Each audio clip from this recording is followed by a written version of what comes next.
Guys, एचकेएस online classes में आप लोगों का फिर से स्वागत है। तो जैसा जानते हैं कि class 10th chemistry lesson number 2 अम्लों के गुण पढ़े थे। क्या पढ़े थे? अम्लों के गुण। अब आते हैं देखते हैं क्षारों के गुण, फिर आगे निकल चलते हैं, आगे बढ़ेंगे। हम किस टॉपिक पे चलेंगे कि क्षार की अम्लीयता और अम्ल की क्षारकता पे।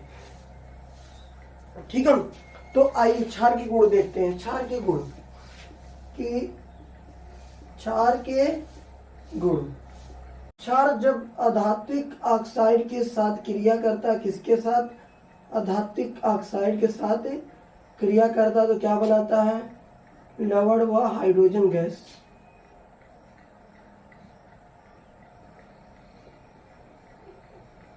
Hydrogen gas. जैसे देखते हैं कि NaOH अगर ले लें तो ए जब किसके साथ? SO2 के साथ क्रिया करेगा तो क्या बनाएगा?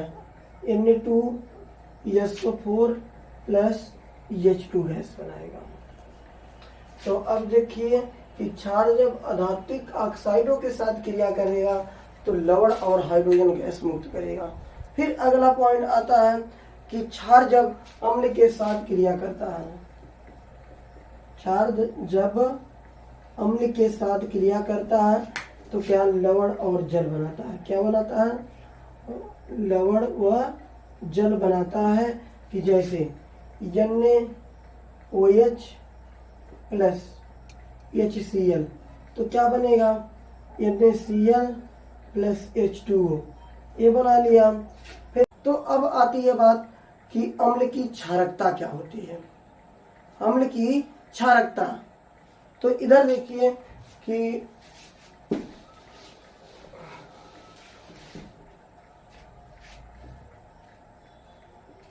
अम्ल की क्षारकता, तो इधर देखिए कि अम्ल की क्षारकता क्या होती है। अम्ल की क्षारकता क्या होती है? देखिए कि अम्ल के एक अणु में प्रतिस्थापनशील हाइड्रोजन परमाणुओं की संख्या क्या कहलाती है? अम्ल की क्षारकता। कोई भी अम्ल है उसमें H पॉजिटिव पाया जाएगा। जब H पॉजिटिव पाया जाएगा तो वही उसकी कितने H पॉजिटिव पाए जाते हैं वही अम्ल की क्षारकता कहलाती है। जैसे देखिए कि HCl अगर ले लें, हाइड्रोक्लोरिक अम्ल है, कितने हाइड्रोजन है? एक। कितने हाइड्रोजन है? एक। तो अब इसको कितने क्षार चाहिए प्रतिस्थापन करने के लिए? एक ही चाहिए ना। कि अगर हम कह दें एक OH अगर मिल जाए इसको तो ये प्रतिस्थापन कर लेगा कि नहीं? कि वही बात है कि अम्ल के एक अणु में प्रतिस्थापनशील, अम्ल के एक अणु में प्रतिस्थापनशील हाइड्रोजन परमाणुओं की संख्या क्या कहलाती? अम्ल की क्षारकता कहलाती। जैसे ये Cl में एक क्षार की है, क्या है? एक क्षार की है। फिर H2SO4 द्विक्षार की है, द्विक्षार की। H3PO4 ये त्रिक्षार की है। कितना है? त्रिक्षार की है। तो बातें समझ, मतलब कि हाइड्रोजन परमाणु जितने होंगे उतना क्षारकी होगा। इतनी बातें क्लियर हो गई। तो फिर आते हैं कि क्षार की अम्लीयता। क्या? क्षार की अम्लीयता क्या होती है, इस पे चर्चाएं हम लोग करेंगे।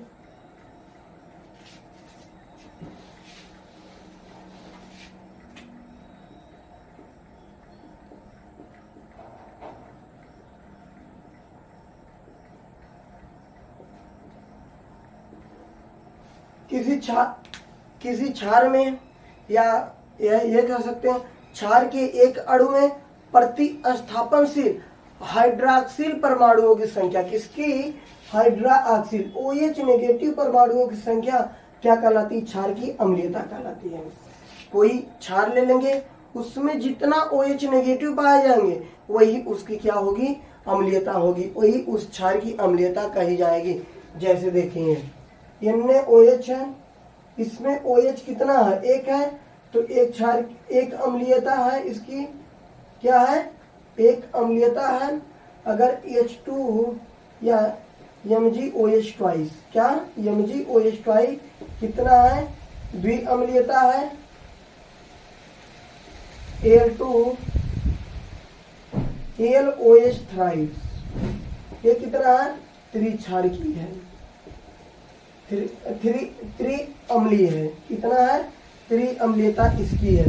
तो अब देखिए ये कितना है, OH एक है, तो एक अम्लीयता होगी, मतलब इसको एक अम्ल की जरूरत होगी, एक हाइड्रोजन परमाणु की जरूरत होगी, ये इसको प्रतिस्थापन कर लेगा। ये इसको कितना हाइड्रोजन परमाणु की संख्या चाहिए, 2, इसको कितना चाहिए, 3 चाहिए, तब ये पूरी तरह क्या हो जाएगा, प्रतिस्थापन OH जो होगा वो हो जाएगा। फिर आगे चलते हैं कि अब जो अम्ल पड़े हैं, क्षार पड़े हैं, तो इनको देखते हैं। इनको कैटेगराइज किया गया है, 2 भागों में बांटा गया। कुछ होते हैं प्रबल अम्ल, कुछ होते हैं दुर्बल अम्ल, कुछ होते हैं प्रबल क्षारक, कुछ होते हैं दुर्बल क्षारक। तो आइए देखते हैं प्रबल क्षारक और दुर्बल क्षारक, प्रबल अम्ल और दुर्बल अम्ल क्या होते हैं। प्रबल अम्ल, दुर्बल अम्ल,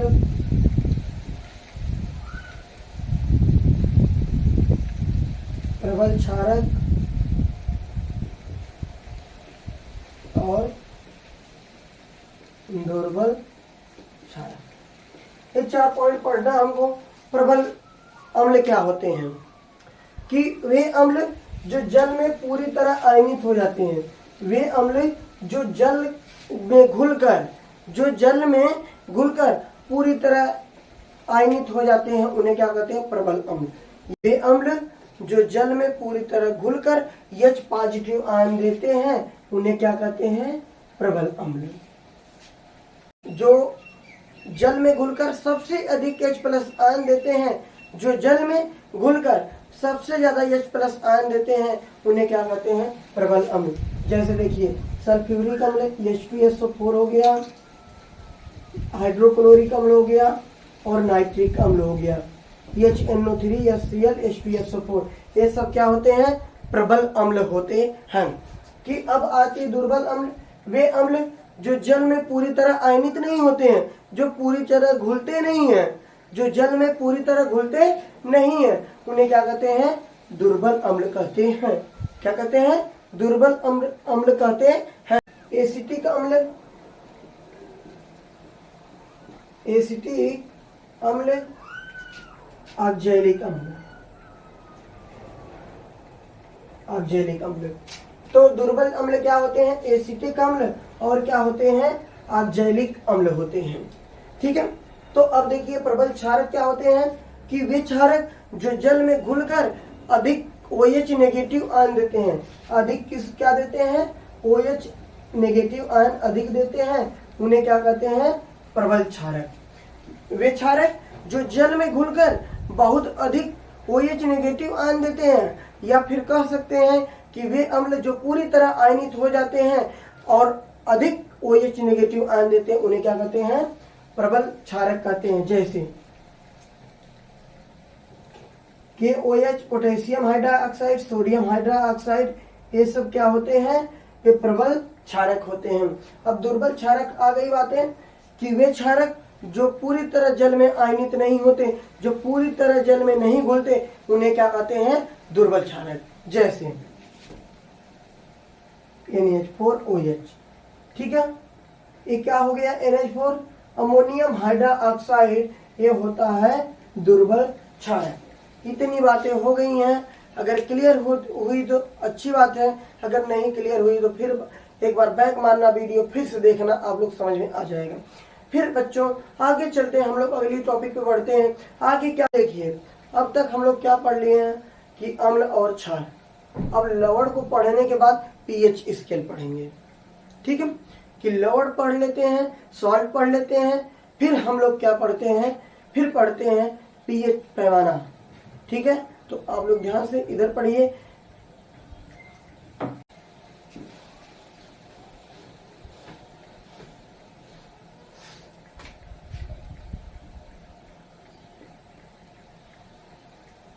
सॉल्ट, ठीक है, हमको लवण पढ़ना है या सॉल्ट पढ़ना है। कि अब देखिए कि अम्ल और क्षार को मिलाने पर जो आयनिक ठोस प्राप्त होता, वही क्या कहलाता है, लवण कहलाता है। कि अम्ल और क्षार की अभिक्रिया के परिणाम स्वरूप जो आयनिक ठोस मिलता है वही क्या कहलाता है, लवण कहलाता है। कुछ समझ में बात आई कि नहीं? कि मान लेते हैं अम्ल और क्षार को क्रिया करवाते हैं, जो ठोस प्राप्त होगा जिसमें आयन प्राप्त मिलेंगे, जिसमें क्या होंगे, आयन मिलेंगे, वही क्या कहलाते हैं, वही हमारे कहलाते हैं लवण। या ऐसे कह सकते हैं वे पदार्थ जिनके जली विलयन में, जिनके जली विलयन में, ठीक है, H प्लस आयन के अतिरिक्त कोई अन्य धनायन हो, क्या, कोई अन्य धनायन हो और OH नेगेटिव के अतिरिक्त, OH नेगेटिव आयन के अतिरिक्त अन्य कोई ऋण आयन हो, उसे क्या कहते हैं, उससे लवण कहते हैं।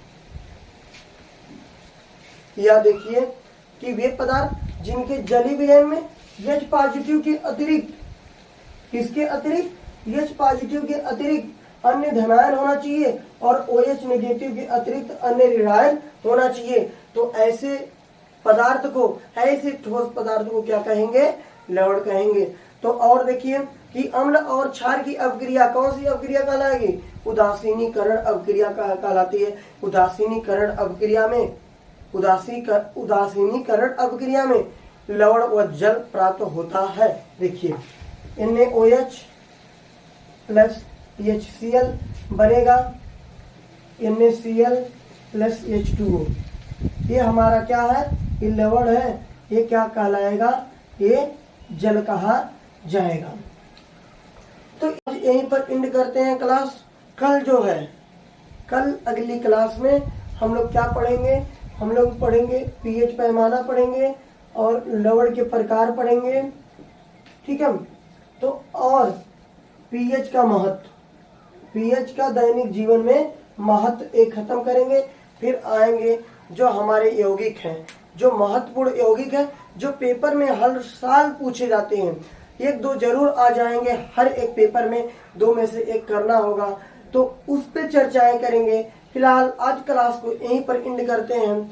तो कल या अगली वीडियो में फिर हम कोई नई टॉपिक बोले तो पीएच पैमाना, लवण और पीएच का दैनिक उपयोग क्या होता है, दैनिक जीवन में महत्व क्या होता है, इसके बारे में पढ़ाएंगे। तब तक के लिए धन्यवाद। आप लोग वीडियो अधिक से अधिक शेयर करिए, सब्सक्राइब करिए, बेल आइकन को क्लिक कीजिए ताकि हम जैसे ही वीडियो डालें उसका नोटिफिकेशन आपके पास सबसे पहले पहुंचे और सबसे पहले आप लोग यूज करें, ठीक है।